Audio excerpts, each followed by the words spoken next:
Welcome in, belly up, have a seat, and grab a drink as we talk some Wingman fantasy football.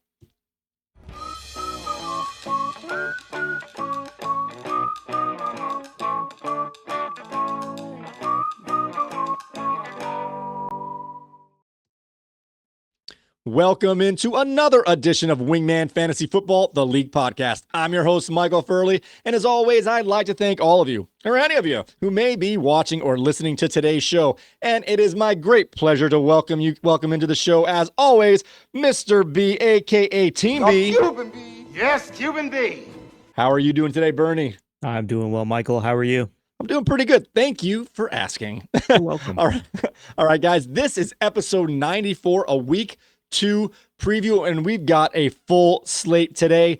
We are going to go over the weekend's primetime games, check in on the player news and practice reports, check in on the activity of our very first run of the Waiver Wire for the 2024 Wingman Fantasy Football League season. We're going to go over this week's matchups, see who's on top of the newest power rankings. We also have our starts of the week, and we will have our very first installment of a fourth and long with Bernie.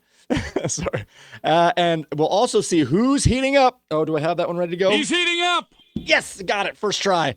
Who's heating up in the Wingman Jam? And of course, we will dive into the mailbag. So first off, let's get into some news and notes. Once again, we have a full slate of games on the docket as there are no teams on bye just yet. And we have a normal NFL schedule with games on Sunday and, of course, starting off the week on Thursday with a Sunday night game and a Saturday night game. No Fridays, no Wednesdays, no double Mondays. We are playing it straight. So let's see the schedule for this week's primetime games. On Thursday night, we kicked the week off with the Buffalo Bills stampeding their way down to South Florida to take on division rival Miami Dolphins at 8:15 p.m. The Sunday night game is the Chicago Bears defense only is going to show up in this one, heading down to the Houston to take on the Texans, and that's at 8:20 p.m. on Sunday.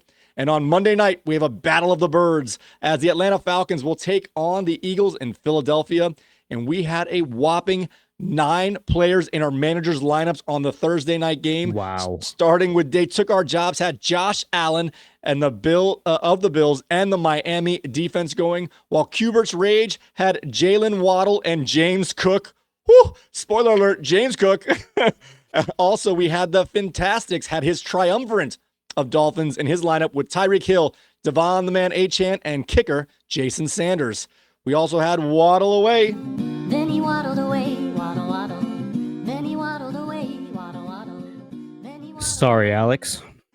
Waddle away had Tua Tagovailoa in his lineup, battling against Ben's brilliant team, who is starting the rookie from the Bills, Keon Coleman, fresh off of the show where we said he could be cut. He not only did he not cut him, he put him right into his starting lineup. All right, now we actually, before I do that, is there any comments you want to make on the Thursday night matches? We had a lot of players in these lineups tonight, and you're going against a couple of them. Yeah, I am. Or three of them. Yeah, I'm rooting for them to win, but not do that great on the stat line. So it looks like Achan did play, and he's doing okay. So if he just tempers it down, I'll be okay. So I'm not too worried about it though. I've got some studs coming on this week. I got Justin Fields in my lineup. Oh, you did put him. Oh, we'll talk about that a little later. Oh, interesting. When we get to the matchups, you can tell us a little more about that. Yeah. All right, now let's get into some player news. Well, another whack'ems. All right, in player news and practice reports, Puka Nacua has officially been placed on the IR, and reports indicate that he may miss more than the 4 games that he is required to miss. So keep an eye on that. They do have a bye week in week 6, which means he's going to miss week 2, 3, 4, and 5. They'll also have week 6 off. So hopefully he can get back by week 7, but it is not a guarantee at this point. Christian McCaffrey has been practicing in a limited capacity all week and is listed as questionable. Keep an eye on that one. And at the moment, Yahoo has both McCaffrey and Jordan Mason projected to get some points this week. So no one is sure if he's going to play or not. David Njoku has been ruled out with an ankle sprain and may miss a couple of weeks, but he has not been placed on the IR, at least not as of yet. Jordan Love has not been officially ruled out, but all indications are that Malik Willis will get the start up against the Colts. Raheem Mostert was inactive for last night's game against the Bills, but he is not expected to be placed on the IR, so he may come back sooner than later. On the other hand, Devon the Man Achane was active for the Thursday night game, and he did get the start. All right, Bernie. Ken Walker has not been practicing all week. Yes. This leaves his Sunday availability in doubt. How worried are you that he's going to play or not? I'm a bit worried because he's coming off a big game. So I will keep an eye on that. I will set my roster accordingly, leaving an open spot towards the flex position just in case. Do you have a backup plan kind of ready to go, or are you still thinking about it? I do have a backup plan ready to go. We'll get into that. All right, that's good to know. Yep. On the other hand, Roma Dunze, another player from Team B, has also not practiced this week. He did go in for an MRI and it revealed that he had a MRI strain or sprain. Not MRI, sorry, MCL sprain. MCL, yep. Yeah, sorry about that. But they're not putting him on the IR. Of course, they have up until Sunday to make it, the most count. If they wait till after Sunday, then he's going to miss 5 weeks if they do it. But so they have till Saturday night, Sunday morning to make that move to have it the most efficient. There's no indication he's going to go on the IR, but there is an indication that he's going to miss probably this week and maybe the following. But we'll just have to keep an eye on him. Luckily, he's not one of your starters and definitely not going to be one of your backup plans. No, definitely not. T. Higgins is nursing a hamstring injury and has yet to practice this week and may miss another week, while the toxic fans of the Bengals are accusing him of faking the injury since he's on the franchise tag and not under long-term contract. And that's not a good way to, he's probably going to be gone anyway, but this is going to seal that deal if the fans get toxic while he's nursing an injury. Jordan Addison has been out of practice all week with a ankle sprain. He already had an ankle sprain in the preseason. I believe this is the other ankle. He is questionable heading into Sunday and may not get onto the field. Malik Neighbors popped up on the injury report on Thursday with a knee issue, but it is unclear the nature or severity. I'm going to say he's expecting a big workload and maybe getting a day off, and it's you got to put something down on paper. I'm not sure because none of the people up there know, and I would say the New York media would be pretty all over that one. Yeah. All right, Keenan Allen. Fat Keenan. No, I gotta stop doing that. That's not cool. No. Keenan Allen. Sorry, Keenan Allen. I've heard it and it's catchy. All right, Keenan Allen has not been practicing this week with an injured foot. He did play through this same ailment last week. He did aggravate it a little bit, but he did play. His stats weren't good, but he was on the field a lot and running long routes on Sunday. So it seems like this is going to be a pain tolerance issue, a injury management situation. And being that he's a veteran, I don't expect him to practice much all season, or at least for the next couple of weeks. Mm-hmm. But definitely check on that, as he may be unavailable for Sunday's game, and it is a night game. So if you're going to have a chance to play him, definitely have a backup plan from someone else in that Sunday night game or someone on the Monday night game. Any of those injuries catch your attention, or anything you want to add? No, that's pretty thorough, and just kind of focus on my players at the moment. So block out all the noise and focus on come on, Walker. Exactly. All right. So guys, we are going to get into our very first waiver wire ran this week. It went through on Wednesday morning, approximately 4 a.m. And we had 8 waiver claims this week, but only 2 NFL players received multiple bids. It's a little surprising. So our first and most expensive acquisition was Isaiah Likely, went to King George for $23, and there were no other bids for that player. You paid too much. There was also Brandon Cooks went to Mac Daddy 2 for $15. There was another bid, but it was only $0 from Amazing Spidey. You paid too much. And the next player off the board was Demarcus Robinson, and he went for $9 to Amazing Spidey. And once again, there were no other bids. Amazing Spidey bid against himself. You paid too much. All right. Wow. King George also acquired, she was trying to revamp her team here. She picked up Bucky Irving, one of the notes from Bernie last week, saying that he was one of his favorite running backs, and he went to King George for $6, outbidding Cubert's Rage by $1. Gabe Davis went to Ben's Brilliant Team for $3. You know what? I didn't write it down, but I'm not positive, but I thought I saw Tank Bigsby go for $15. Is there a way you can double check that for me as I continue on? I can, yes. All right. Our next one here is Chris Boswell went to Red Sox Nation for $2. The Indianapolis defense, a strong streaming defense going up against Malik Willis, who's due for at least 2 turnovers, also went to Red Sox Nation for $2. So he turned over his special teams unit.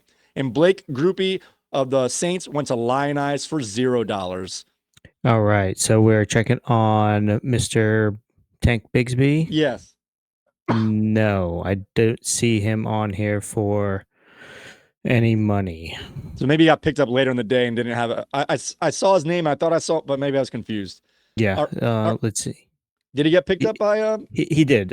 So who is it here? Ben's Brilliant Team That's- picked okay. up Tank and dropped Chuba Hubbard.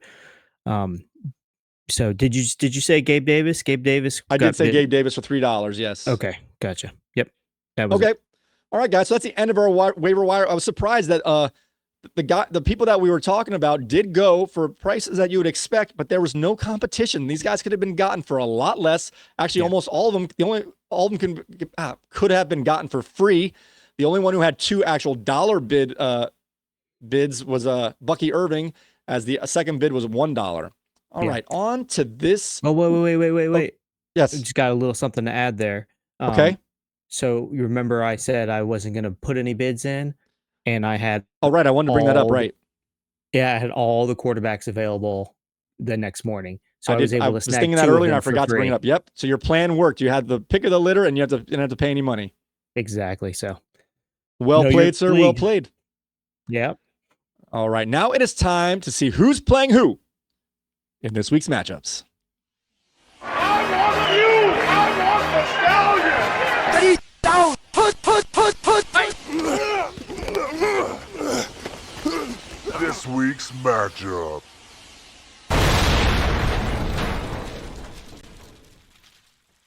All right, we are going to start off the docket here as the 0-1 Amazing Spidey is playing against the amazing team here of Alex's Day Took Our Jobs, who started off the season at 1-0 with a very narrow victory last week over Team B. And he's got Alex's Day Took Our Jobs has two players going on this Thursday night game, which is going to set his weekend up, as he has the top scoring player from last week, Josh Allen, in his lineup, as well as the Miami defense. Is there any other...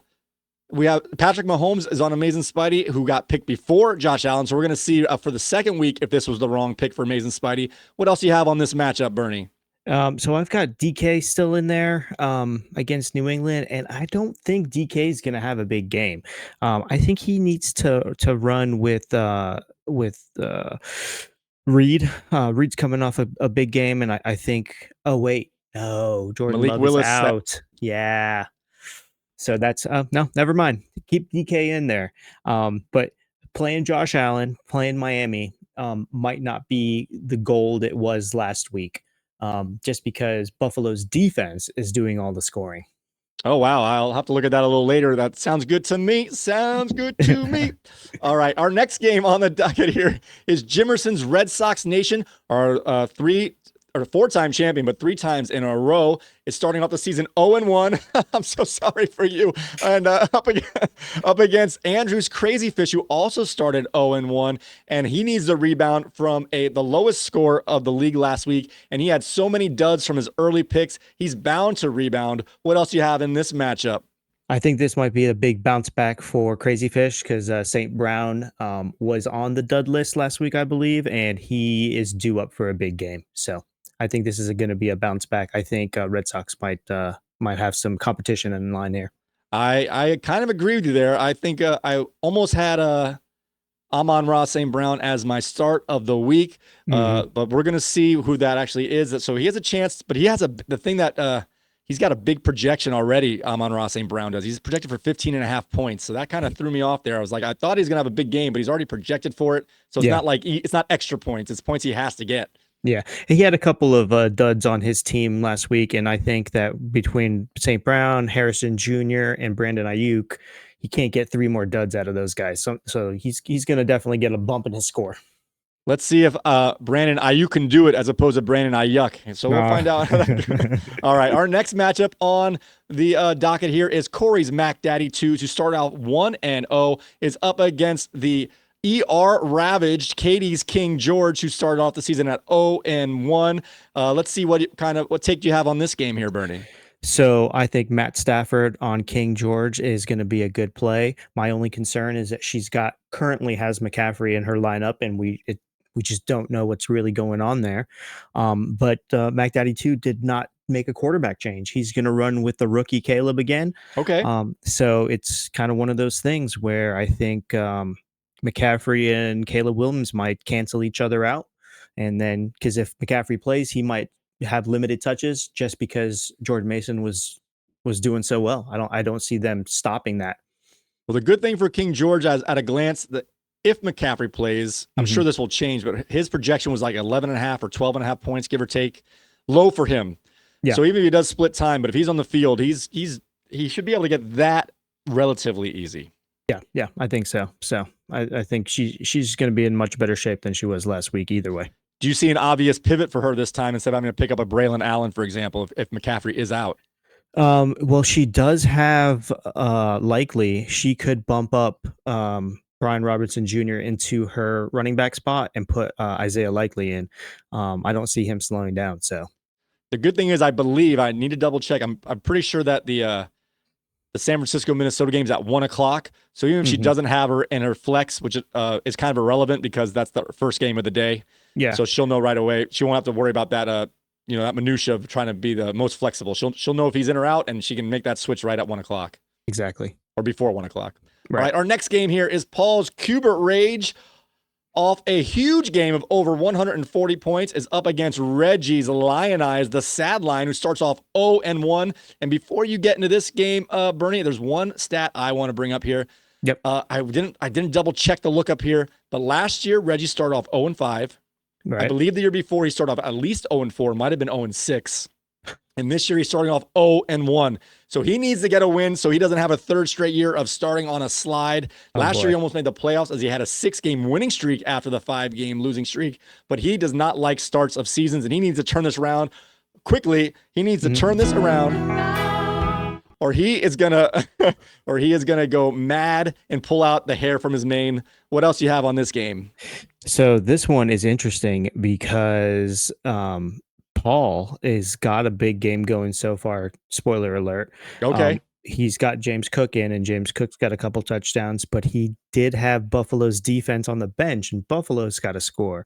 Oh, he put him on the bench. Yeah, he also has Dallas defense. So Fair enough. I think New Orleans might put up more of a fight than he thinks. Reggie's got a good team. He does need Garrett Wilson to show. I'm sorry, not Garrett Wilson. He needs Aaron to show up so his Garrett Wilson player can get some points.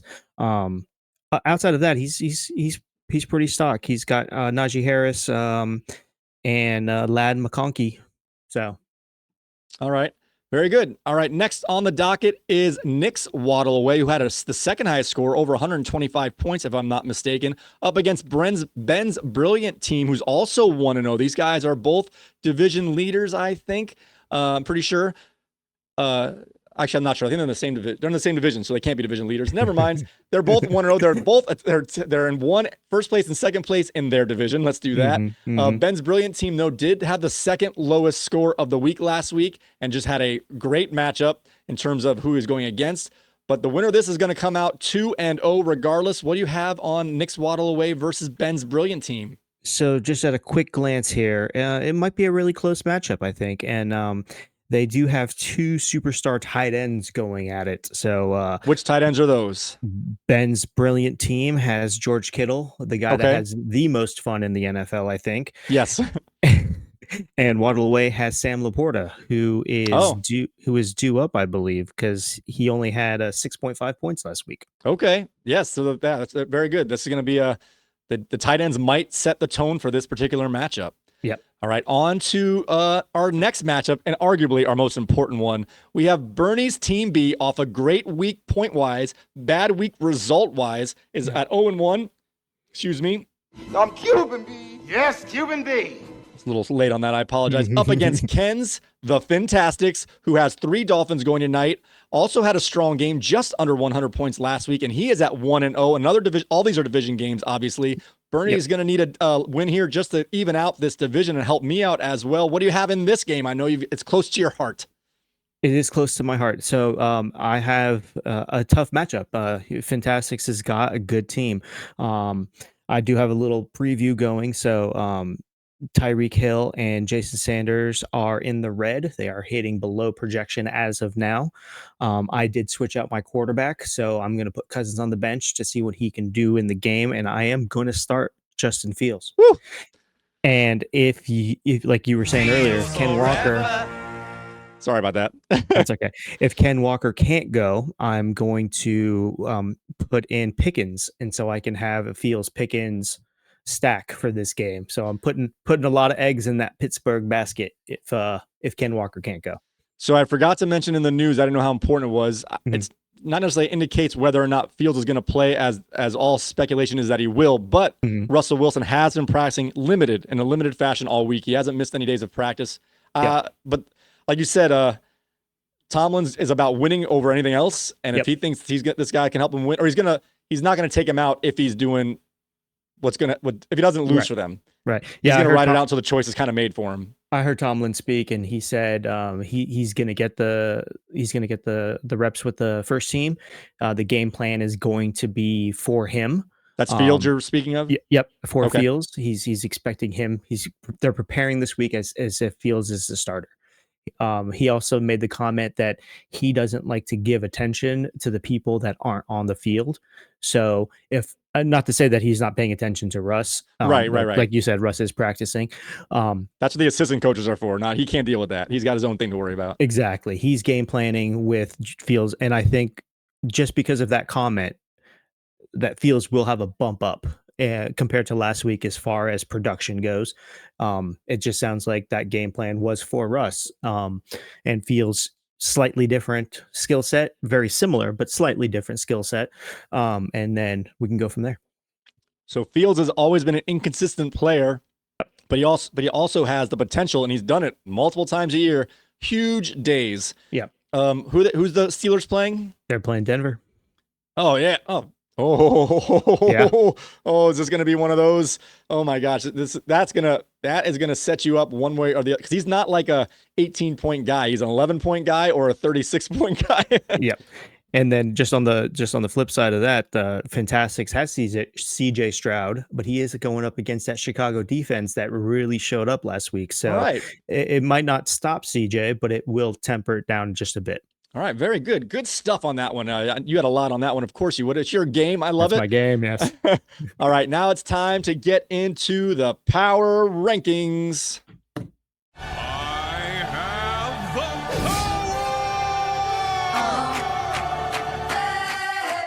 By the power of Grayskull. I'm living in it, no one man should have all that power.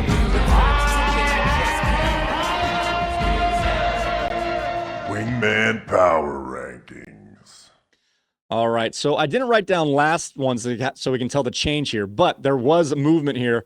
We're going to start. Should I start from the bottom or the top? I always start from the top. I'm going to start from the bottom. Let's start from the bottom, yeah. Yeah, the team with the lowest projected points for the remainder of the season. That's all the power rankings are. Yahoo will set your optimal lineup, like almost like they're doing the best ball for you by their projections. So it's not who you have in, it's who they think is going to score more via projections. And they just add that up for the total of remaining games. So Ben's brilliant team has fallen to the bottom of the projections going forward. So he is 12th in the power rankings.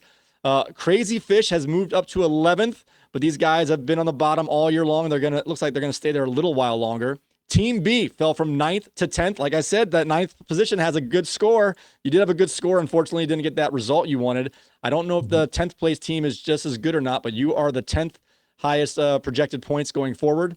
Cubert's Rage, who was our highest scorer last week, seems like he's on his way to be the highest scorer this week, is in 9th. That is the magic spot. If Yahoo thinks you're the 9th best team, you're the best team. Yep. In 8th is Red Sox Nation. 7th is Waddle Away. Our 6th best team in the power rankings is Dick Took Our Jobs. 5th in the power rankings is the Fantastics, while Mac Daddy 2s is in 4th place for the power rankings. Now, to unveil our top 3 in the rest of the season power rankings, number 3 is Lion Eyes, is projected to have the 3rd most points going forward.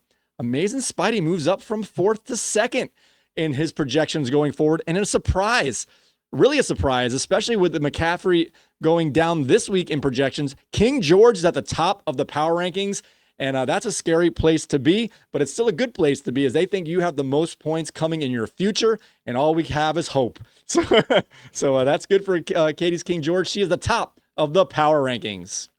Very nice.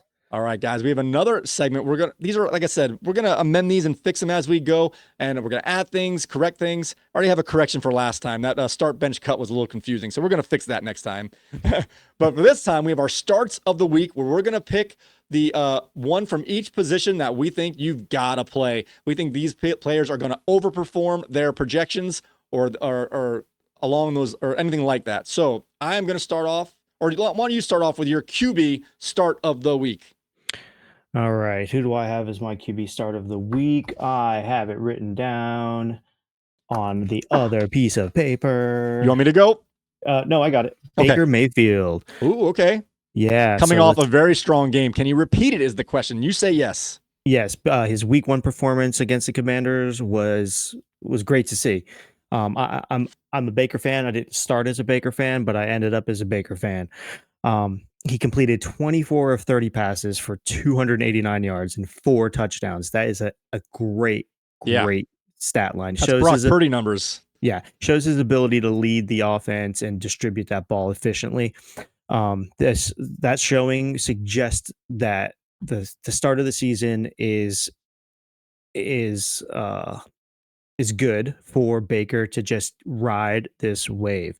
So I think that it's going to basically kind of he's just coming off of the end of last season and he's just continuing. I was going to say this is the first time in a while that he's had a smooth transition from an offseason, either not changing teams or not coming off an injury. And it seems like that might be all he needed, which is a little continuity and a little health. Yeah, and the thing about Baker is he's not a young kid anymore, wet behind the ears, fresh in, a lot of hype. He's a older statesman, but he's on a team that has even older veterans that are still good.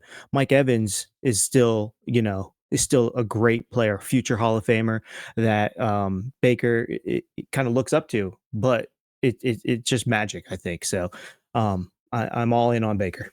All right. Well, I'm actually going to stay in that same exact game. I have Jared Goff. I know he had a rough go this past week. Mm-hmm. Excuse me. And it wasn't a dome, but he is facing the Tampa Bay Bucks. And this game is also in the dome, so he's got a second chance to dominate. Yeah. And the Bucks have a much better rush defense than pass defense. I didn't put it in the WDK this year. I wrote a little article, and it was kind of a practice thing. I didn't put it out there because there wasn't much need for it. But I did a little thing on what makes a hard team to run on.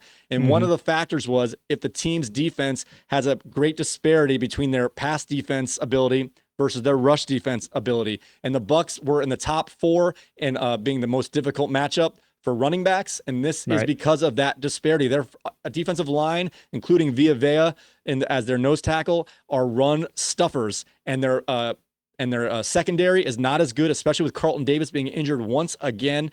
So that just means teams are going to take the path of least resistance. If it's easier to pass and it's way harder to run, they're going to pass it. They might run just to kind of set the tone, but Water's going to find the easiest way down the hill, So they're going to pass a lot more in this game, in my opinion. And the Lions have to keep, and not only that, but the Bucks have a strong offense, similar to what Bernie was saying about Baker Mayfield. So this game has a potential to be high scoring because both these teams have good defenses. Not great defenses. They both have very good offenses that we think can handle the defenses, especially in the passing game, as I was saying for the in terms of the Bucks defense. So I'm gonna go back to the well. Jared Goff in the dome, his second day in the dome. He's ready. He's got like you said, the first games are like preseason games. They got it out of their system. They're going against the Bucks. This is a good matchup for passing, and I think that Jared Goff is going to be a start of the week. Oh wow! Based on that speech, I might not put Pickens in, and I might put Jameson Williams in because I've got him on my bench at the moment. So if Walker doesn't play, I might get my Lions get going there. It sounds like a good idea, but don't blame me for anything. All right, on Wait a to our minute, next position. That's here. why I watched this show. Yeah, well, put him in. Actually, Pickens has a tough match. You have Pickens, he's going against Surtain and the Broncos. That is a very tough matchup for that. And you got a quarterback who's not adept at throwing, not awful. Exactly. But that's not his strength, and he's going against all right. That makes you have to think about it at least a little bit. Yeah, sure. All right, our next position for our starts of the week is the running backs that we're going to start for this week. Do you want to go first, or would you like me to go? I'll go first on this. Okay, again. please do. So I've got Joe Mixon. I think Mixon received a league-leading 30 carries in 33 total backfield opportunities. So showcasing that his trust from his coaching staff, from his team's commitment to utilizing him as the primary workhorse, which he is. He averaged 5.3 yards per carry, caught 3 passes for 19 yards, and scored a touchdown. So he was kind of the engine of that Houston defense that kind of got them going. And once they were going, it is hard to stop them. So Joe Mixon, if he's not in your starting lineup, put him in. So my first thought was they're going against that vaunted Chicago defense that you mentioned. But last week in that game, the best player for the Titans in that case was Tony Pollard. They stopped that. They stopped the pass, or Levis stopped the pass. I'm not sure who was more in charge of that. But the run was pretty successful. And you would say Mixon, at least what he showed now, and even in his pedigree, is better than Pollard. So you think he's going to get at least Pollard's numbers, if not more. I think so. Yep. I think that's going to be their bread and butter for staying in this matchup. All right, you can make fun of me here. I'm kind of taking a little bit of a hedge, but I'm just going to put this as the LA Chargers running backs. Only question is which one, or will it be both? I think it's going to be both, as the LA Chargers are taking on the Carolina Panthers, who just love giving up big stats to the running game. Shoot, Alvin Kamara, who doesn't even run anymore, just catches passes at 70 yards in the first quarter and a half on a handful of carries. And Taysom Hill had a bunch of runs as well. Carolina Panthers are a mess, especially on defense. Their best part of their defense is their pass defense, and that's not even that good. And like we said, and not only that, like we said, teams are going to take the path of least resistance, but especially when it lines up with what the team wants to do. The Chargers want to run the ball, and the Panthers are going to let them. So my thought here is that the Chargers want to run, and J.K. Dobbins will break 100 yards this week, and Gus Edwards will score at least a touchdown. Both these guys are going to break 10 points this week, and either one may get up to 18 or more. So I would say you can start both these guys, but definitely start your favorite one if you're kind of mixed up there. So with that being said, start your Chargers running backs. All right, I got a question on that one for you. Sure. What if in my league I've got both of them? If I got both, I'd put Dobbins ahead because the big play opportunities are there. Okay. I've got Gus Edwards, and so my team's weird, like similar to last year, although not the same quality. I am running back heavy. I've got 5 running backs, including Jeff Wilson, who I picked up for just in case. Of course, he didn't with Achane healthy. I definitely don't want to play Javonte, so I've got options. Now I've got Jordan Mason, who stepped up as a possible player, and I've got Gus Edwards as a start of the week type of player. So obviously Mason, you saw last week how good he was. So I'm kind of between Mason and Gus Edwards. It all depends on the McCaffrey thing. That's how I'm going to move it, I think. Gotcha. So like Gus Edwards might not make my lineup, but that's because I've got a McCaffrey replacement, and that's it's pretty hard to jump that person. Right, but if you had both of them on your team, you would start him over that. I think I would take J.K. Dobbins because he's the hot runner here, and their defense is so bad there might be some long runs. But I also think Gus Edwards is going to get a couple short touchdowns in this game. Yep, gotcha. All right. So I think they're going to end up pretty close. One's for yards, one's for scores. Yep. All right, I'm going to let you start with the wide receivers. Okay. This one I have the rookie, your friendly neighborhood Malik Neighbors against the Commanders. Washington gives up the most fantasy points to wide receivers. It's only been one game, but they were pretty close to that mark also last year. We saw what Baker Mayfield did. Chris Godwin, is he back or is he playing the Commanders? We'll find out soon. But Malik Neighbors got their offense last week was awful. They went up against a very good defense, but Malik Neighbors got all of the yards. I think they only had like 110 passing yards, and he had 70 of them, give or take. I Yeah. don't have that written down, so I might be a little off, but he had at least 65% of the total yards, and they are going to pepper this guy if this is where the weaknesses are. The Commanders have a rookie cornerback in the backfield, and Malik Neighbors, being the mostly more high-touted rookie, is going to dominate this game in targets and potentially big plays. Malik Neighbors is your start of the week. Wow. That's all I got to say to that.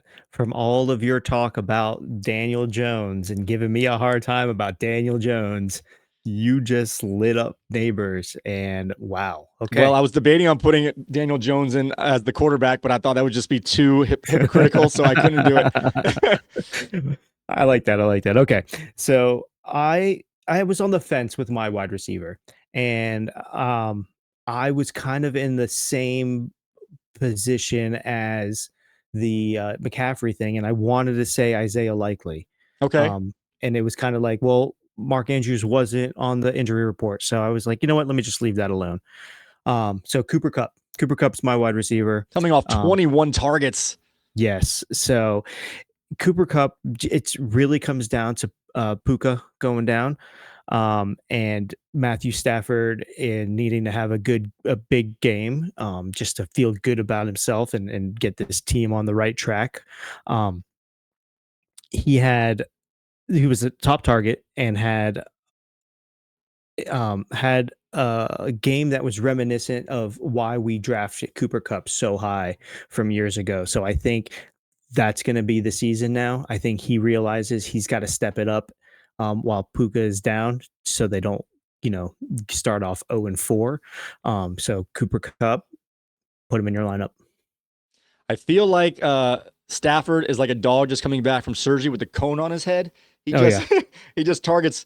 He doesn't stare people down, but he definitely gets a favorite, and he's like, that's where I'm going. If he's open, I'm not going to look anywhere else. If they're not open, he's a good enough quarterback to go somewhere else. But these guys are also, Cooper Kupp, for example, is also great at getting open. So the combination of a guy willing to throw to the same guy over and over again and a guy who can get open over and over again just means targets, and receptions for Cooper Kupp. Yeah, I think so. So Cooper Kupp, put him in. All right, we've got a bonus start of the week. We've got a defense. This one comes from me here. All right. We have the Tennessee defense up against Aaron and the Jets. Ooh. And you said it earlier. I already had this down. This is actually going to change one of my Wingman Jam picks, I think. I've got one I might go back and forth on. So I'll see what I say when it actually comes to this. But anyway, the Titans have L'Jarius Sneed, one of the best lockdown corners in the league. And he's going up against Garrett Wilson, who seems to get easily frustrated. He's going to be shadowing him all day long. We saw how he didn't do that well last week with a more rounded defense from the San Francisco 49ers. Their best players are linebackers and edge rushers, but they also have a good secondary, and they play a really good scheme, and he was still getting bottled up except for one drive, really. And the defensive line, we saw how good they did against Caleb Williams, especially early, knocking down passes, getting in the backfield. They didn't get a lot of sacks, but they were causing a lot of pressure, and Williams can move way better than Aaron Rodgers. The line is going to swallow up the aged Aaron Rodgers for multiple sacks in this one. Going to be a fumble recovery, maybe for a touchdown. I'm not predicting a touchdown, but there's going to be multiple sacks. One's going to be a fumble. It's going to be an interception in this game, and maybe even hold the score down to under 10 points. Tennessee Titans are your defensive start of the week. Wow. There you heard it here. All right, that guys. Is a hot sports take. All right, it is time to get into our first rendition of this season's 4th and Long with Bernie. First down, the game's over. Go for it. This measurement could determine the Giants' It is season. time for 4th and Long. With Bernie.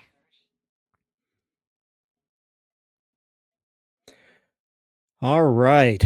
Hello, my lovely, lovely listeners. Thank you for watching. Thank you for participating. Thank you for being part of our Wingman community. 4th and Long. Let's see. What should we dive into? I think we really need to lock in on something that is current, something that is relevant to us all, that affects us in our lives. So I want you to really think deep about this.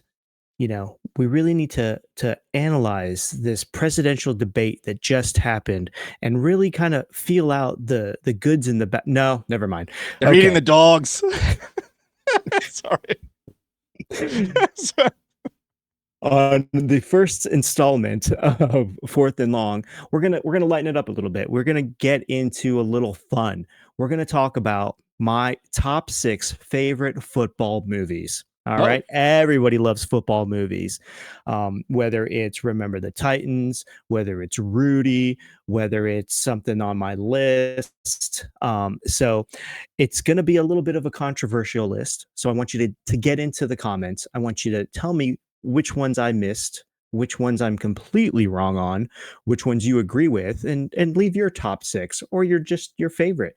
And then remember that it's football. It's fun. Have fun with it. Don't stress out. All right. So starting off this first movie, 1993, it's a college football drama. It kicks off the list here, and it dives into the intense world of university athletics, showing both the glory and the darker side of the sport. While it might not be a touchdown as far as movies go, it certainly moves the chains in terms of football movies, and that's The Program. And if you haven't seen The Program, I highly recommend you go see The Program. And if you have any high school kids, don't let them see The Program. Anybody that plays football in college, you worry about them after you see The Program. All right, coming in at number 5 in 1999, there was a great Oliver Stone epic movie and a hard look at professional football with a star-studded cast of gritty realism. It offers behind the scenes glimpses of the NFL. It's intense, it's loud, and it's not afraid to tackle the big issues in pro sports, and that's Any Given Sunday. You got to love Any Given Sunday. The mockery of it all, the uniforms on this thing, the faux Texas Stadium. I mean, it's just a great movie, and it's Oliver Stone. You can't go wrong with that. All right, coming in at number 4. The year was 2000. This guy in this movie, he led the revolution against the machines that were using us as batteries. I'm talking about Mr. Keanu Reeves. He leads a team of misfits in this lightened comedy. It's an underdog story that doesn't take itself too seriously, like me, offering plenty of laughs alongside its football action. This one's more about heart than hardware, and that's The Replacements. Excellent movie. Number 4 on my list is The Replacements here. All right, top 3. Here we go. 1998. Where were you in 1998? I'm not going to tell you where I was in 1998. So this one is Mr. Adam Sandler brings his unique brand of comedy to the football field, and it's one of the most quotable movies that I've seen in a long time. It's silly, it's over the top, it's got great charm, and I love the way that they talk. So, and that's the Waterboy, H2O, not Gatorade, H2O. Waterboy is my number 3 pick. All right, I know there's a lot of good movies out there, but number 2, this one goes way back. Not too far back though, because 1991. This comedy about a college team of misfits, a lot of misfits in my movie choices here, has been is the ultimate underdog tale. All right, it's a good heart, humor, and just enough football to keep sports fans engaged. Scott Bakula leads a cast that knows how to score laughs, and Kathy Ireland's in it. This is, Necessary Roughness. Great football movie. All right, and number 1, 1994. Taking the top spot is this family-friendly football flick. It's a classic David versus Goliath story, pitting a team of lovable misfits against the town's elite squad. With plenty of heart and humor, it proves that in movies, as in football, size isn't everything. Yes, you guessed it. The Little Giants, my favorite football movie. Now, I know there's some that were left off this list. Some might say it's a really bad list, and those are horrible movies. And you know what? It's not the best movies of all time. They're my favorite movies. So let me know what your favorite movies are, and let me know what you might like to see on the next Fourth and Long. We're going to talk about, um, the underdogs that aren't going to win anything, and if they have a chance later on in the season, we're going to talk about spicy chicken sandwiches. Wendy's has got a great one, but Chick-fil-A's is even better. So things like that. So I thank you for listening. Leave a comment, and I'll see you next time. Oh, that was great, Bernie. Thank you very much. I was actually I was thinking along with the whole time, like, is he going to say this one? And you said all of them. You said all my favorite ones. Were those all your favorite ones? Those are all right there. I think you pretty much got them in order, except I've never really seen Little Giants. Oh, Mikey. So I've seen it on TV walking by, but I've never sat and watched it. So I can't say that's wrong or right, but you pretty much went pretty much in order as far as I could tell. That was a pretty good list.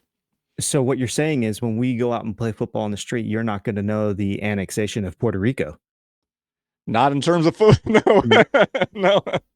That's a play. I'm assuming that's a play call. Oh yeah, that's a play call. All right. Did it work? Oh yeah, it's. I don't want to spoil it for anybody. No spoilers. Yeah, no, it's my fault. Yeah, it's been out since 1994, but we're not going to have any spoilers. Very, very good. I like it. I was following along. I was sorry for interjecting there, and I just paused my mic. No. I muted my mic. I realized I shouldn't have done that. Totally fine. Okay. So what is your favorite football movie, Michael? They're kind of even. I think Necessary Roughness is. I think that's because I saw that in the theater. Yeah, and I was like, whatever age we kind of go with friends to a movie theater. Yeah.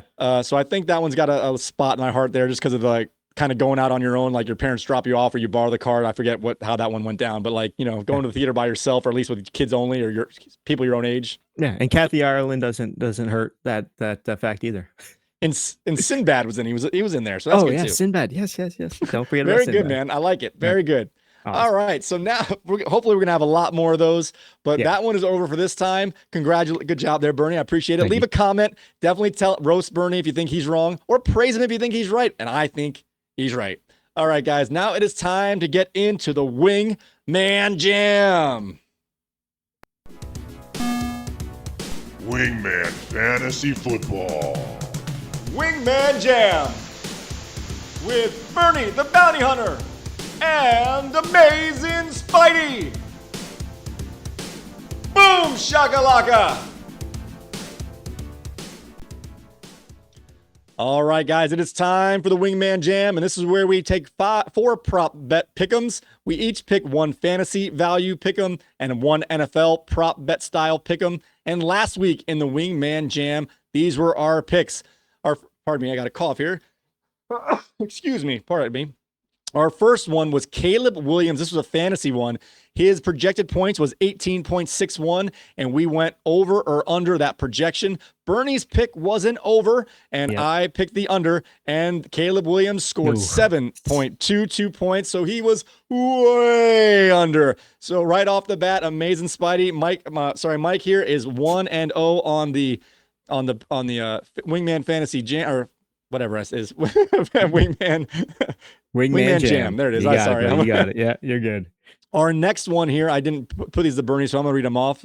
We had this one was a Bernie pick, and this was an NFL pick as the Arizona Cardinals traveled to Buffalo, and the Buffalo Bills were favored by 6.5 points. So on this one, we chose the spread. Do you remember what the picks were, Bernie? Oh, I do. It was Arizona for both to get that, and we both won that bet. Barely, as the final score was 34-28, a 6 point. Remember when I said that hook helped us?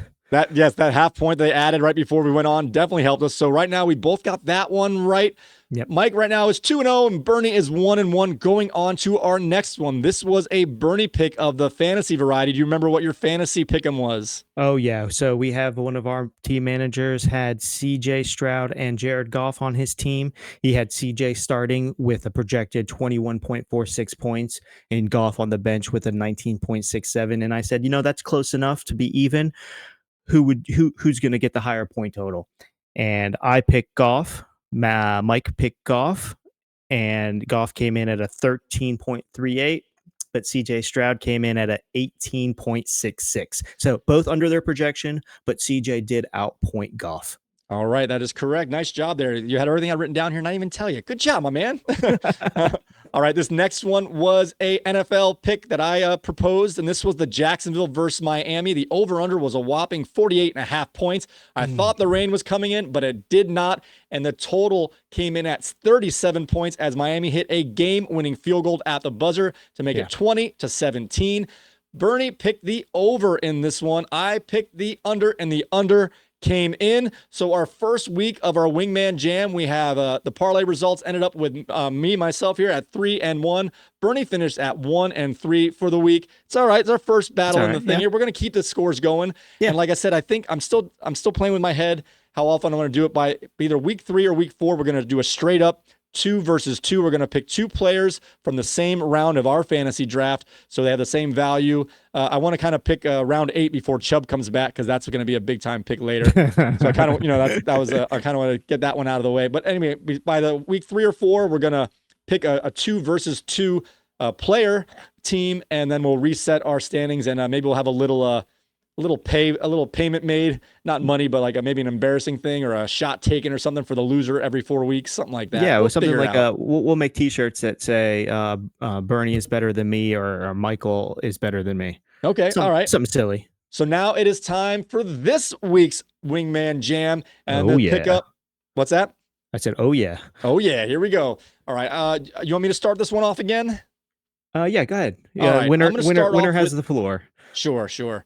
I'm going to start us off with the fantasy matchup of this week. And this one is Crazy Fish versus Red Sox Nation. We're picking 2 teams that have no one on Thursday since there's no points in the books yet. And Red Sox Nation is favored by just over 7 points. So we're going to put the spread at negative 7.0 for Red Sox Nation.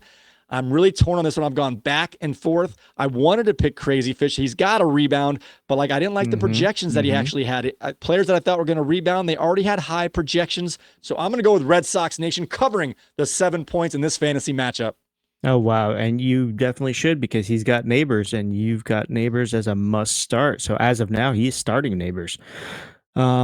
You know what? I think I might have to also, because Crazy Fish has. Oh, wait a minute.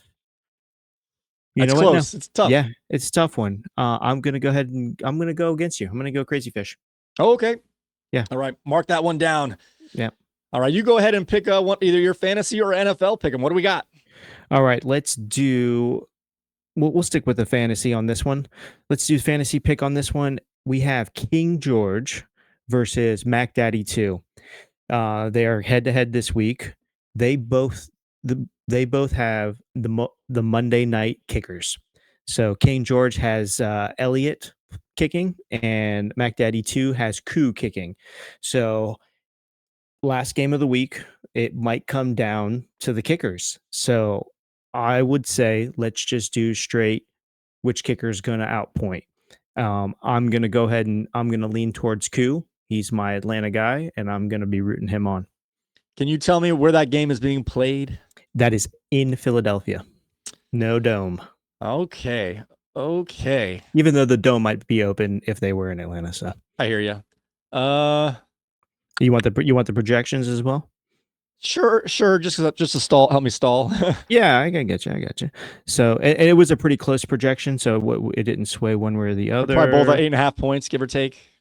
It was, yeah. Look at you, Mike. Koo was at 8.32, and Elliott was at 8.69. Look at that.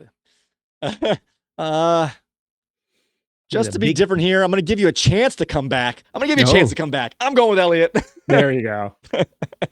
All right, we're going to mark that one down. Go ahead. Okay. You get your next one. Now we're going to go to the NFL for you, as you already did your fantasy one. What's your NFL pick'em for this week? So the NFL pick'em, I'm going to do a prop bet. Okay. We're gonna do Chicago defense plus or minus 1 score.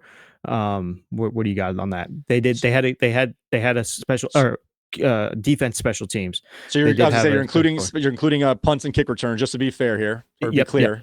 Defense special teams. Oh wow. So plus or minus 1 touchdown.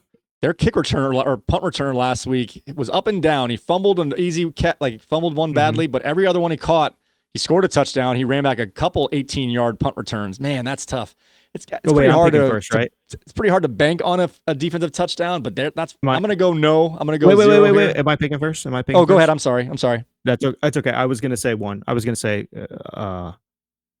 Even. Okay, I guess I can't say even, can I? just put it at a half. Okay, I'll put it at a half. So Okay. it's we'll go it's a with one. binary, yes or no. Yep. So I'll go one touchdown. I'll go no. I'll go under the half 0.5 on the chance of the defense scoring touchdown. That's tough. They're awesome defense. Like I said, their punt returner was great. Yep. I'm gonna go that way just because I think the likelihood in general is low.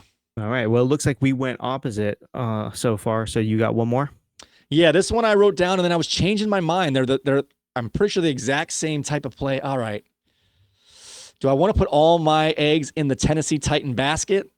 That's a tough basket, man. You might as well. That's, you know what? It's the way it goes. Listen, we're not hedging. Listen, we're not hedging here. We're going to be right. We're going to be wrong, but we're not going to do like, I'm going to pick this one on this side and that one on the other side. So no matter what, I'm 1-1 and you guys can say I was right half the time. No. We're going to be all wrong. We're going to do. Okay. All right. Here we go. All right. So I'm going to do, don't have it written down here. So I'm going to go by memory a little bit. We have the Jets traveling over to Tennessee. I already said the Tennessee defense is my start of the week. Right. And the, Jets are favored on the road by 3 points, if I'm not mistaken. If you could look that up, just double check me. If not, that's okay. I have it at 3 points from my memory. The Jets are 3.5. 3.5. All right, we'll put it at 3.5 then, if that's okay. Yep. That helps me even more because I'm taking the Titans to cover this. I think they're going to win it outright, but I don't have to go that far. I'm taking Tennessee to cover the 3.5 points. Oh, I will definitely go against that. I think Aaron gets right this game, so I think the Jets are going to win by, I won't say the number, but definitely more than 3.5. All right. Wow. We have 4. Oh, am I not mistaken here? We have 4 different picks. We do have 4 different picks. All right. You're going to either come back or the lead's going to say the same. Oh, or I'm going to take a huge lead. Is Hopkins playing? He's going to play. Like legit play or just like I'm going to get 4 snaps, 5 He's snaps? ramping up. So it's going to be between the 20% that he played and the 100%. I'm going to say he's going to play 60% of the snaps. Oh yeah, I'm gonna stick with it. I'm not gonna go against my first my gut.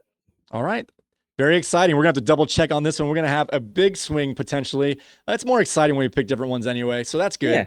All right, guys. Now it is time to get into the mailbag. You've got mail. Wingman Fantasy Football. Mailbag! All right, in this week's mailbag, we have one coming from Anonymous. This guy wants to keep his identity private here. This one comes in stating that these shows are not too long, but they're long enough that there's certain segments that we find more important than others, men at the Wingman Fantasy Football, the League podcast. So I want to say thank you that Bernie has been commenting with the timestamps of what segments are where in the show. So if you want to skip around, like I use it this morning, to tell you the truth, Bernie, I wanted to show my family the mic rant, and then I didn't want to show them anything else. I knew exactly where it was because you put that timestamp in there, and I appreciate it. Our viewers definitely appreciate it. So I want to thank you for putting those in there. Oh, you're very welcome. And I wanted to reach out to you, but I figured I'd wait for the show. I just need you to pin the timestamps to the top. So when we get the hundreds and thousands of comments from the favorite movies, that timestamp will be at the top and it'll stay at the top. So I haven't done that yet, so I'm learning. So I'll try. That'll be the next thing I try and learn how to do. It shouldn't be that hard, but I'll do that for you. That's a good idea. Yeah, I don't think I have the capability of pinning my own comment. You have to do it from the site administrator. Okay. I'm going to try and get channel I'm going to try and get you access to that at some point so we can figure out how you can make some changes if you need to. Yeah, but I will continue to do that because I do watch it fairly early in the morning, so I have no problem timestamping. Eventually, I'll learn how to put the timestamps in the time bar, but for now, that is very helpful. Ooh, the chapters. What's that? The chapters. Yeah, I got a lot going on here, so some things get pushed back. So until I get that lined up, like I said, I'm learning how to do this on the fly. Yeah. So I appreciate that. We have one more entry into the mailbag. This one comes in from Ken, and he phrased it in a way that I couldn't tell exactly how to read it. He said in my last rant that I brought up the fact that I felt bad for Katie's King George, and he's saying he doesn't what's the word I want? disagree is not right, but I'm gonna use it here. Doesn't disagree that I do care about the injuries for Katie King George, but he think I use that as an excuse just to weasel my way in to say that I didn't get a chance to play Jordan Mason that week and get the victory as he had enough points to take up the differential. He said I used Katie and the crocodile tears just to slip in the fact that I lost the game to Fantastics when I had a chance to play a strong running back. I'm not gonna say you're wrong. I'm just gonna say I'm not gonna say anything. I do feel bad for Katie. I definitely feel bad for me. But Yeah. Anyway, what do you think about that claim, that charge against me there? I think he was maybe projecting a little bit because I'm playing him this week. So he just had to get something out there. Ken, we appreciate the comment. Honestly. That's what I was going to say next. We absolutely appreciate the comment. And he might be getting back to you for just having so many delicious margaritas at the draft day party. I don't know. Ken, leave us a comment and let us know what you really meant. I think after the third one, they stopped tasting like anything. Salt? They still taste like salt? The All salt right. just made him feel more thirsty, so he kept drinking. There you go. All right, guys, I want to thank you so very much for watching this episode. This was one of my favorites. I'm not going to lie. I appreciate all of it here. So don't forget, you can find us on Spotify, Apple Podcasts, TuneIn Radio, and YouTube Music. You can find our video feeds. I'm going to try and push the button here. We're not worthy! We're not worthy! I'm going to figure That's this still out. a good one. Oh, play them all, Mike. Play them all. Oh, my gosh. All right, I'm messing up your bad. All right, you can find our video feeds on wingmanfantasyfootball.com/YouTube. I'm just going to close this. I don't know what I'm even doing anymore. Oh, my gosh, I'm a mess. Let's get rid of that. All right, we'll just leave the black bar on the bottom. I'm freaking out here. So anyway, you can find our video feeds on wingmanfantasyfootball.com/YouTube. Also, you can find all of our content on wingmanentertainment.net/podcast. Go ahead and subscribe. Hit the like button, notification bell, leave a comment, and you will get your comments read into our next mailbag. So with that being said, guys, may your glasses be full, your mugs stay frosty. Stay tuned, stay tipsy, and stay on top of your teams. All right, guys, we will see you next time.